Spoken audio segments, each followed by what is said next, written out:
برطانیہ میں دنیا بھر سے ہنرمند افراد کے لیے ورک پرمٹ کا اجرا کر دیا گیا ہے، مگر طلباء اور دیگر افراد کو تعلیم کے ساتھ ساتھ ورک پرمٹ کے باوجود بہت سے مسائل کا سامنا کرنا پڑ سکتا ہے، جس کے لیے ماہرین کی رائے انتہائی اہمیت کی حامل ہوتی ہے۔ بیورو چیف دنیا نیوز UK حسیب ارسلان اس وقت ماہر قانون کے ساتھ موجود ہیں، بتائیے گا ان کی جانب سے کیا کہا گیا ہے؟ جی بالکل،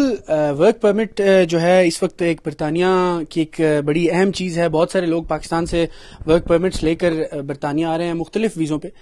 یہاں پر آنے کے بعد کیا مسائل ہو سکتے ہیں اور آگے فردر اس میں کیا کیا مشکلات کا سامنا کرنا پڑ سکتا ہے، اس پر بات کرنے کے لیے بیرسٹر گل نماز صاحب جو ہیں وہ ہمارے ساتھ موجود ہیں۔ بیرسٹر صاحب بہت شکریہ آپ کے وقت کا۔ بہت سارے لوگ اس وقت ایک بڑی خوشی کی لہر جو ہے نہ صرف پاکستانیوں میں بلکہ دیگر جو کنٹریز ہیں، south Asian countries, African countries, وہاں سے ایک بڑی تعداد اسکلڈ ورکرز کی فارم میں یہاں پر آ رہی ہے، اسپیشلی کیئر ورکرز کے طور پہ۔ لیکن سننے میں دیکھنے میں آیا کہ ان میں سے کچھ تعداد ایسی بھی ہے جن کو یہاں پر آ کے مسائل کا سامنا کرنا پڑتا ہے۔ تو اگر ان کو جنیرکلی یا جنرلی کوئی مسئلے ہوتے ہیں تو ان کے پاس یہاں پہ کیا رائٹس ہیں؟ جی بہت شکریہ، کیونکہ بڑا کرنٹ ایک ٹاپک ہے، اس پہ 2-3 اس کے سٹیپس ہم لے سکتے ہیں۔ فرسٹ، یہ بات درست ہے کہ لاسٹ 1 ایئر سے پالیسیز کافی فلیکسیبل ہیں، اور اس فلیکسیبلٹی کی وجہ سے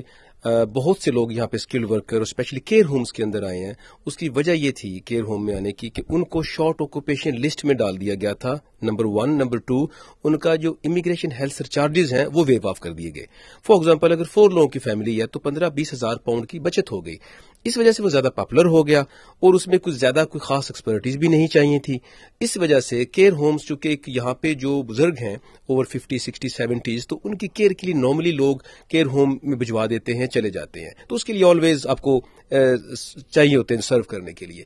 تو اس سیکٹر میں چونکہ شارٹیج آ گئی، اس شارٹیج کو پورا کرنے کے لیے گورنمنٹ نے پالیسی فلیکسیبلٹی جو شو کی، اس سے بہت سے لوگ پاکستان، انڈیا اور بنگلہ دیش اور باقی ریسٹ آف ورلڈ سے آئے۔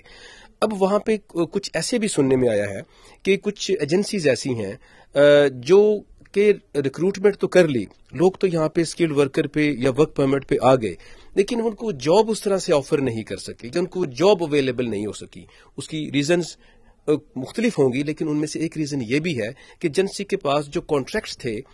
لوکل گورنمنٹس کے ساتھ، اس لحاظ سے ان کو وہاں سے آرڈرز نہیں ملے، ریکروٹمنٹ انہوں نے کر لی، تو سپلائی ڈیمانڈ کا کچھ کانسیپٹ ہوا۔ اور کچھ یہ بھی نیوز آئی ہیں کہ ان کے کچھ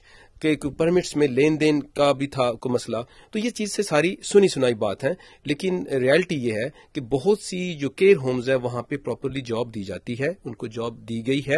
اور جو اس قسم کے جو نیوز ہیں وہ سننے میں آئی ہیں، لیکن لوگوں کو آنے سے پہلے میک شور کرنا چاہیے کہ جن کے پاس وہ جا رہے ہیں کیا ان کے پاس جاب اویلیبل ہے، اور اگر جاب اویلیبل ہے تو اس لحاظ سے پھر ان کو یہاں پہ آنے میں پرابلمز کم فیس کرنا پڑیں گے۔ بالکل، جیسے کہ آپ نے کہا، میرا بھی سوال آپ سے یہی تھا اگلا کہ ہوم آفس ایک ایشو سامنے آیا ہے جس کو وہ انویسٹیگیٹ کر رہا ہے کہ کچھ بہت کم تعداد میں لیکن ایسے لوگ بھی ہیں جن کو یہاں پر آنے کے بعد کمپنیز جاب کسی بھی وجہ سے آفر نہیں کر سکیں، چاہے ان کے پاس کام نہیں ہے یا ان کا کانٹریکٹ اپنا لوز ہو گیا، لیکن وہ لوگ جو وہاں سے یہاں پر آ گئے ہیں، اپنی فیملیز کے ساتھ موو ہوئے ہیں، تو اگر ان کو ویسے جاب نہیں ملتی تو پھر ان کے پاس رائٹس کیا ہیں اور وہ کیا کر سکتے ہیں؟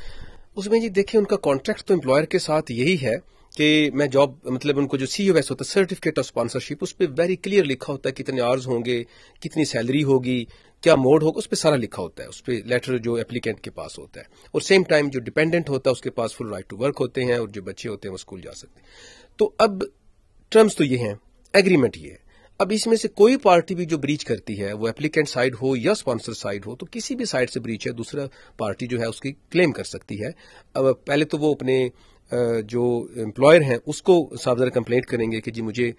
جاب جو ہے وہ آرز کم دیے جا رہے ہیں جو کہ میرے ساتھ کانٹریکٹڈ آرز یہ تھے، اور اگر وہ نہیں سنتا اس کو انٹرنل جو فارمل کمپلینٹ پروسیجر اس کو فالو کیا جائے، اور اس کے بعد ان سے اپنے ہی امپلائر سے کمپلینٹ پروسیجر جو ہے وہ لے لیا جائے۔ تو اس پروسیجر کو فالو کر کے تو امید ہے کہ اس کی وجہ سے جو امپلائر ہے جاب کا ارینجمنٹ اس کے لیے ڈیفینیٹلی اس کی وہ پرائرٹی بیسس پہ کرے گا۔ شکریہ جی، جیسا کہ آپ نے جانا، ان کا یہ کہنا تھا کہ اگر اس طرح کا کوئی واقعہ پیش آتا ہے تو وہ جو لوگ افیکٹڈ لوگ ہیں ان کو چاہیے کہ اپنے امپلائر سے پہلے رابطہ کریں اور کمپلین کریں، لیکن اگر وہ مسئلہ حل نہیں ہوتا تو اس مسئلے کو پھر جو ہے فردر ریز کیا جا سکتا ہے، اور ہوم آفس جو ہے اس سلسلے میں مدد کر سکتا ہے۔